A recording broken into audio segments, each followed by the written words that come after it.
स्वागत है आपका हमारे स्टोरी टेलर यूट्यूब चैनल पर। आज हम एक नई कहानी शुरू करने वाले हैं। उस कहानी का नाम है the amazing son in law Charlie Wade. अगर कहानी आपको पसंद आई तो वीडियो को लाइक और चैनल को सब्सक्राइब कर देना। तो चलिए शुरू करते हैं the amazing son in law Charlie Wade. शानदार विल्सन परिवार विला चमकदार रोशनी से सजाया गया है। आज रात विल्सन परिवार की मुखिया 70 वर्षीय श्रीमती विल्सन का जन्मदिन भोज है। कई पोते पोतियों ने उपहार दिए। दादी, मैंने सुना है कि तुम्हें चाय बहुत पसंद है। इस सदी पुरानी पुएर चाय की ईंट की कीमत 5 लाख है और यह आपके लिए जन्मदिन का उपहार है। दादी, मैंने सुना है कि आप बुद्ध में विश्वास करती हैं। यह जेड बुद्ध हेटियन जेड से बनाया गया है और इसकी कीमत 7 लाख है। बूढ़ी श्रीमती विल्सन ने विभिन्न उपहारों को देखा और हंसे, जिससे पूरा परिवार खुश हो गया। इस समय श्रीमती विल्सन के सबसे बड़े पोते चार्ली ने अचानक कहा, दादी, क्या आप मुझे 10 लाख उधार दे सकती हैं? अनाथालय की चाची लीना को यूरेनिया है और इलाज के लिए पैसे की जरूरत है। पूरा विल्सन परिवार हैरान था। हर किसी ने चार्ली को अविश्वसनीय आंखों से देखा। यह लिव इन दामाद बहुत साहसी है ना? लेडी विल्सन का जन्मदिन था। न केवल उसने कोई उपहार तैयार नहीं किया, बल्कि उसने अपना मुंह खोलने की हिम्मत भी की और लेडी विल्सन से 10 लाख उधार लेने के लिए कहा। 3 साल पहले जीवित श्री विल्सन न जाने कहां से चार्ली को मिला और उससे शादी करने पर जोर दिया उनकी सबसे बड़ी पोती क्लेयर विल्सन। उस समय चार्ली एक भिखारी की तरह दरिद्र था, आज भी वैसा ही है। दोनों की शादी के बाद ओल्ड मास्टर का निधन हो गया। तब से विल्सन परिवार जानबूझकर उसे भगाने की कोशिश कर रहा है। बात सिर्फ इतनी है कि चार्ली उदासीन है और अन्य लोगों के अपमान से प्रभावित नहीं होता है, इसलिए वह हमेशा विल्सन परिवार में लिव इन दामाद रहा है। आज लेडी विल्सन से पैसे उधार मांगना भी असहाय है। जिस अनाथालय में उसे ले जाया गया और बचाया गया, उसकी चाची लीना को यूरेनिया था। डायलिसिस और किडनी प्रत्यारोपण के लिए कम से कम 10 लाख की आवश्यकता होती है। उसके पास वास्तव में लेडी विल्सन से बात करने के अलावा कोई विकल्प नहीं था। उसे लगा कि आज लेडी विल्सन का जन्मदिन है और तब वह दयालु हो सकती है और खुश होने पर मदद करने को तैयार हो सकती है। अप्रत्याशित रूप से बूढ़ी श्रीमती विल्सन अभी भी हंस रही थी दूसरा, और उसने तुरंत अपना चेहरा नीचे खींच लिया। ठीक है भाई चार्ली, हम दोनों विल्सन परिवार के पोते पोतियां हैं। आप सबसे बड़े पोते के रूप में वास्तव में असफल हैं। बोलने वाला व्यक्ति वेंडी का मंगेतर गेराल्ड था, जो एक बड़े स्थानीय परिवार का युवा मालिक था। हालांकि गेराल्ड वेंडी से शादी करने वाला था, उसके मन में वेंडी की शक्ल चार्ली की पत्नी क्लेयर से 1000 मील दूर था। क्लेयर ऑरस हिल में एक प्रसिद्ध देवी थी, लेकिन देवी को इस बेकार आदमी से शादी करते हुए और पैसे की बर्बादी करते हुए देखकर जेराल्ड भी बहुत परेशान था। इस तरह का कचरा, यह सबसे अच्छा है, जितनी जल्दी हो सके उसे हमारे विल्सन परिवार से बाहर निकालो। हाँ, विल्सन परिवार का चेहरा पूरी तरह से इस लड़के से गायब हो गया है। मुझे लगता है कि यह नकली है कि उसने पैसे उधार लिए थे और लेडी विल्सन के जन्मदिन की दावत में जानबूझकर झाड़ू लगाने में उसकी दिलचस्पी सच है। जब चार्ली ने देखा तो वह अपनी मुट्ठियां भींचने से नहीं रोक सका कि पूरा विल्सन परिवार उसे निशाना बना रहा था और उसका अपमान कर रहा था। यदि यह उद्धारकर्ता के चिकित्सा खर्चों के लिए नहीं होता, तो वह पलट जाता और नकली आडंबर और आडंबर की इस जगह को छोड़ देता। हालांकि वह अपने पिता की शिक्षाओं के बारे में सोच रहा था, क्योंकि वह था एक बच्चे ने झरने में पानी टपकाने और प्रतिशोध देने की अपनी दयालुता दिखाते हुए अपने दिल में अपमान को दबाने की कोशिश की और बूढ़ी श्रीमती विल्सन से कहा, दादी, एक जीवन बचाना 7वें स्तर के बुद्ध के निर्माण से बेहतर है। कृपया दयालु बने, किसी ने ठंडे स्वर में कहा और शाप दिया। वेड, तुम यहाँ दादी को परमानंद नहीं देना चाहते। यदि आप किसी को अपने पास रखना चाहते हैं, तो आप खुद ही रास्ता खोज सकते हैं और अपनी दादी को लोगों को बचाने में मदद करने के लिए भुगतान करने की अनुमति नहीं दे सकते। आप क्या हैं? यह वेंडी का भाई हेरोल्ड था। भाइयों और बहनों की क्लेयर के बारे में हमेशा अच्छी राय रही है, जो सभी पहलुओं में उनसे बेहतर है, इसलिए वे चार्ली का सबसे अधिक मजाक उड़ाने के अवसर का लाभ उठाना पसंद करते हैं। क्लेयर दूसरी तरफ थोड़ा शर्मिंदा हुआ और बोला, दादी, चार्ली ने अपने पिता को तब खो दिया जब वह 8 साल का था। अनाथालय की चाची लीना ने उसका पालन पोषण किया। वह कृतज्ञ हृदय के कारण अपनी कृतज्ञता का बदला चुकाना चाहता था। कृपया उसकी मदद करें, बूढ़ी श्रीमती विल्सन ने उदास चेहरे के साथ कहा। मुझे उसकी मदद करने दो। ठीक है, जब तक आप उसे तलाक नहीं देते और फिर मिस्टर जोन्स से शादी नहीं करते।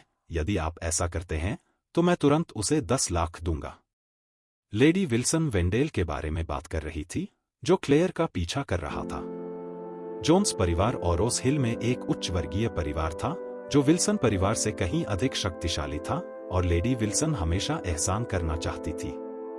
इस समय गृहस्वामी दौड़कर आया और जोर से कहा, मिस्टर जोन्स ने किसी को जन्मदिन का उपहार भेजा।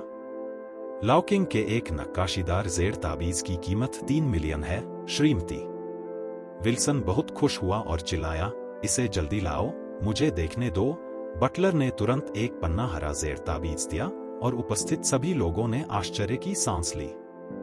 यह जेर ताबीज पन्ना हरा, क्रिस्टल स्पष्ट, बिना किसी निशान के है, अशुद्धियों का अंश और प्रथम श्रेणी के वास्तविक उत्पाद जैसा दिखता है। जेराल्ड, जिसने हेटियन जेड बुद्ध भेजा था, ने इस जेर ताबीज को देखा और उसका चेहरा थोड़ा अजीब था। प्रत्याशित रूप से वेंडेल का विल्सन परिवार से कोई लेना देना नहीं था और उसका शॉट बहुत उदार था।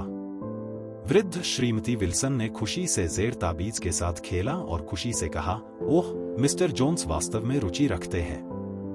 केवल अगर वह मेरा पोता दामाद हो तो मैं वास्तव में अपने सपनों में जाग पाऊंगी। उसके बाद उसने क्लेयर की ओर देखा, मेरी हालत कैसी है, क्या आप इस पर विचार करना चाहेंगे? क्लेयर ने अपना सिर हिलाया, दादी, मैं चार्ली को तलाक नहीं दूंगी, श्रीमती। विल्सन की अभिव्यक्ति तुरंत धुंध में बदल गई और उसने गुस्से में शाप दिया, मुझे अपना चेहरा मत दो, मुझे अपना चेहरा मत दो, आपको इस कचरे पर लटकना होगा। यह बकवास मेरे सामने से निकल जाने दो। मेरा जन्मदिन भोज, उसे भाग लेने की अनुमति नहीं है। चार्ली पूरी तरह से निराश था और उसके पास इस समय विल्सन परिवार में रहने के लिए कोई चेहरा नहीं था, इसलिए उसने क्लेयर से कहा, क्लेयर, मैं चाची को देखने के लिए अस्पताल जाऊंगा। लीना, क्लेयर ने जल्दी से कहा, तब मैं तुम्हारे साथ रहूंगी। बूढ़ी श्रीमती विल्सन ने इस समय शाप दिया, यदि तुम भी चली जाओगी तो भविष्य में मैं तुम्हें पोती के रूप में नहीं पाऊंगी। तुम अपने माता पिता और अपनी माँ को ले जाओ और इस कचरे के साथ विल्सन के घर से बाहर निकल जाओ। मेरे बारे में ऐसा कहने के साथ क्लेयर के होश में आने से पहले वह मुड़ा और बाहर चला गया। हेरोल्ड उसके पीछे हंसा, ओह मेरे अच्छे जीजाजी, आप भूखे रह गए और रात के खाने के लिए भीख मांगने के लिए सड़कों पर नहीं जाएंगे। उस स्थिति में हमारे विल्सन परिवार का चेहरा आपको यह सब खोने नहीं देगा। मेरे पास वह अब भी है। एक सिक्के के लिए आप खाने के लिए उबले हुए बन खरीद सकते हैं, हेरोल्ड ने कहा। एक सिक्का निकाला और चार्ली के पैरों पर फेंक दिया। पूरा विल्सन परिवार हंसने लगा। चार्ली ने अपने दांत पीस लिए और बिना पीछे देखे विल्सन परिवार को छोड़ दिया। जब वह अस्पताल पहुंचा, चार्ली तुरंत भुगतान कार्यालय गया, अस्पताल से बात करना चाहता था और उन्हें सूचित करना चाहता था कि चिकित्सा खर्च में 2 दिनों की देरी होगी। हालांकि जब उसने नर्स से पूछा तो उसे अचानक बताया गया कि आंटी लीना को रातों रात ईस्ट क्लिफ के सबसे अच्छे अस्पताल में भेज दिया गया था। चार्ली हैरान थी और जल्दी से उससे पूछा, कितना खर्च होगा? मैं कोई रास्ता ढूंढूंगा, दूसरे पक्ष ने कहा। कुल 3 मिलियन की जरूरत है। 10 लाख का भुगतान कर दिया गया है और अभी भी 2 करोड़ का अंतर है।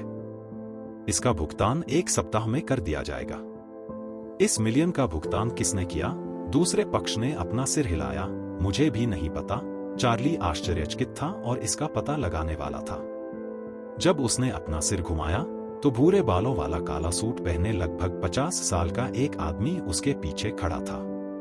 एक दूसरे की ओर आंखें करके उस आदमी ने उसे प्रणाम किया और कहा, युवा स्वामी, आपने बहुतों के लिए कष्ट सहा है, वर्षों। चार्ली ने भौहें चढ़ा ली, मानो उसका स्वभाव बदल गया हो, और ठंड से पूछा, क्या आप स्टीफन थॉम्पसन हैं? दूसरे पक्ष ने आश्चर्य से कहा, मिस्टर वेड, तुम अब भी मुझे याद करते हो? चार्ली की अभिव्यक्ति स्थिर हो गई और वह बुदबुदाया, बेशक मुझे याद है। मुझे आप में से हर एक याद है। उस समय आपने मेरे माता पिता को मुझे ईस्ट क्लिफ से बाहर ले जाने और पूरे रास्ते भागने के लिए मजबूर किया। इसी दौरान मेरे माता पिता की अप्रत्याशित मृत्यु हो गई। मैं भी अनाथ हो गया हूं, तो अब आप मुझे क्यों ढूंढ रहे हैं? स्टीफन थॉम्पसन ने बहुत दर्द से कहा। युवा मास्टर, जब आपके पिता का निधन हो गया तो ओल्ड मास्टर वेड भी बेहद दुखी हुए। वह इतने सालों से तुम्हें ढूंढ रहा है। अब जब सब ठीक हो गया है तो वह चाहता है कि आप मेरे साथ उसके पास वापस आए। चार्ली ने उदासीनता से कहा। आप जा सकते हैं, मैं उसे अपने जीवन में कभी नहीं देखूंगा। स्टीफन थॉम्पसन ने कहा। यंग मास्टर, क्या आप अभी भी दोष देते हैं मास्टर वेड? बेशक, चार्ली ने शब्द दर शब्द कहा। मैं उसे अपने जीवन में कभी माफ नहीं करूंगा। अरे, स्टीफन थॉम्पसन ने आह भरी और कहा, मेरे आने से पहले मास्टर वेड ने कहा कि आप उसे माफ नहीं कर सकते। इसका मतलब है कि उसे आत्मज्ञान है। स्टीफन थॉम्पसन ने कहा। ओल्ड मिस्टर वेड जानता है कि आपने वर्षों से कष्ट सहा है। वह आपकी थोड़ी क्षतिपूर्ति करना चाहता है। यदि आप वापस नहीं जाना चाहते हैं तो वह ऑरस हिल की सबसे बड़ी कंपनी खरीद लेगा और आपको दे देगा। इसके अलावा उन्होंने मुझसे यह कार्ड आपको देने के लिए भी कहा है। पासवर्ड आपका जन्मदिन है। इसके साथ स्टीफन थॉम्पसन ने एक सिटी बैंक प्रीमियम कार्ड सौंपा। श्रीमान वेड, देश में ऐसे केवल 5 कार्ड हैं। चार्ली ने अपना सिर हिलाया और कहा, इसे ले जाओ, मुझे यह नहीं चाहिए। स्टीफन थॉम्पसन ने कहा, मी वेड, आपके उद्धारकर्ता के लिए आपके पास अभी भी चिकित्सा व्यय में 2 मिलियन की कमी है। यदि आप भुगतान करने में विफल रहते हैं तो उसका जीवन खतरे में पड़ सकता है। चार्ली ने भौहें चढ़ाईं। आपने जानबूझकर मुझे ठीक किया। स्टीफन थॉम्पसन ने जल्दी से कहा, मुझ में ऐसा करने की हिम्मत नहीं है। यदि आप इस कार्ड को स्वीकार करते हैं तो यह पैसे का भुगतान करने के लिए पर्याप्त होगा।